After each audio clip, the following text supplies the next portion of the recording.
It's been a massive couple of weeks of theme park news. I'm Dan from themeparknut.com, and today I want to talk about one particular piece of news from the last few weeks. It's time to talk about Splash Mountain. Let's get cracking.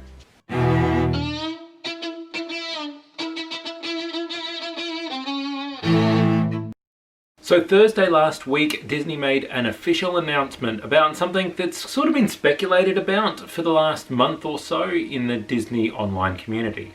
That is that they are going to re-theme Splash Mountain after the movie The Princess and the Frog. Now, I've got some mixed feelings about this, I've got to be honest, but overall, with everything considered, I am really glad that this is happening. It's not that I don't appreciate Splash Mountain as an attraction. In fact, if you'd asked me, say, a year ago what my favourite attraction in Disney World is, well, I would have said Splash Mountain. In terms of its component parts, Splash Mountain is a wonderful attraction.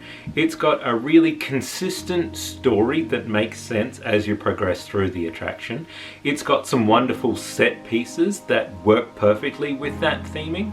It's got a really strong and consistent musical score from start to finish, and it's got a couple of really good thrills, which is, needs to be there as well. Sentimentally, I'm attached to this attraction for things that have nothing to do with the attraction themselves. For instance, my mother is not one that goes on roller coasters or log flumes, but when I was younger, we were able to talk her onto Splash Mountain. She hasn't been on a log flume since. It was the only one we could talk her onto ever. But for that's a really strong memory for me and my family, my parents and my sister.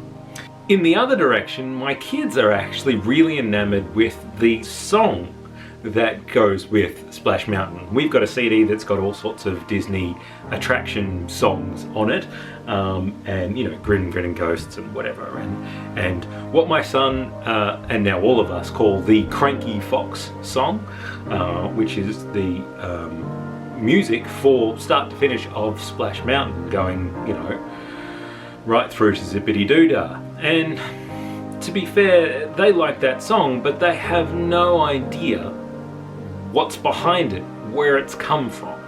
So I am sad that my kids will never get to actually physically ride this attraction for a song that they know and love. But my personal sadness is dwarfed in comparison to the pain that is felt by people of colour through the normalisation and casualisation of racism and oppression. And if you don't know what I'm talking about, I can't tell you. I am in no place to do any sort of education around the way that people of colour live in a society such as America's. You need to seek out education from people of colour in the communities that you're in the Disney community, in the theme park community, wherever. There are people out there, they're making their voices heard now, and now is a great time to start listening, even if you haven't before. If you're a YouTuber, there's a content creator called Shawn Rosell who makes some really great stuff.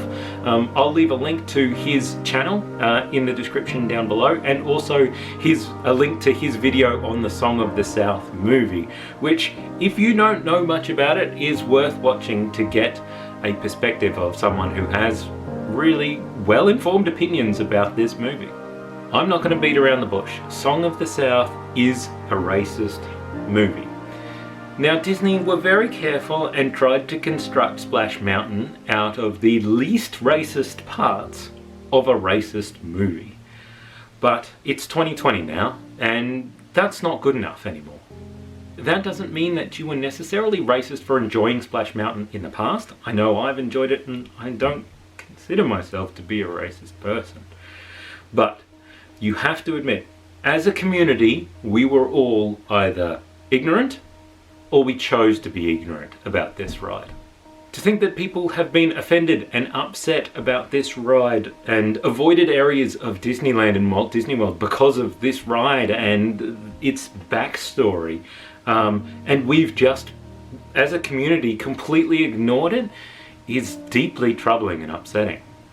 As good as the component parts of this ride are, it no longer belongs in a Disney park. Disney, as the leader in this industry, needs to set the standard. And so there cannot be a place for this kind of racism. Now, I know there are much bigger issues that need to be dealt with around the world in terms of race relations, but just because this small step is a small step doesn't mean it's not worth taking. I applaud Disney for the action that they've taken here. And for the bravery of making the announcement now. Disney making this announcement now means that they cannot back out of it. They are going to have to retheme Splash Mountain. It's not like the Epcot retheme that could suddenly disappear.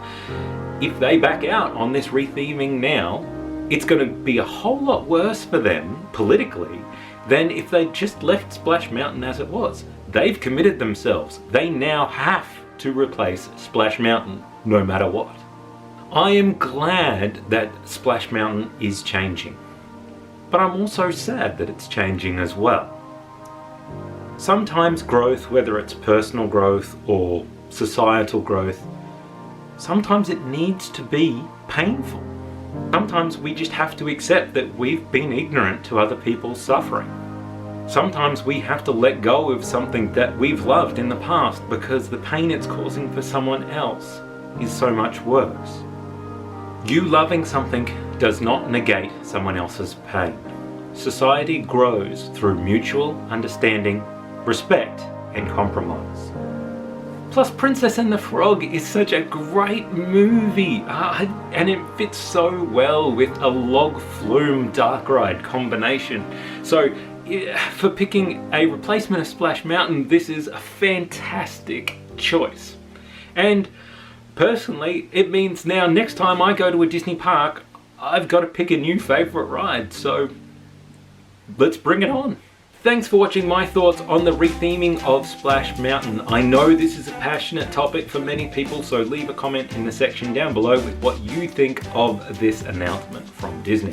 We'll be back on Friday with our regular theme park news in a minute video, so tune in for that. In the meantime, check us out on Twitter at ThemeParkNut, on Instagram, ThemeParkNut Insta, or our blog is themeparknut.com. Don't forget to subscribe, and until next time, cheers.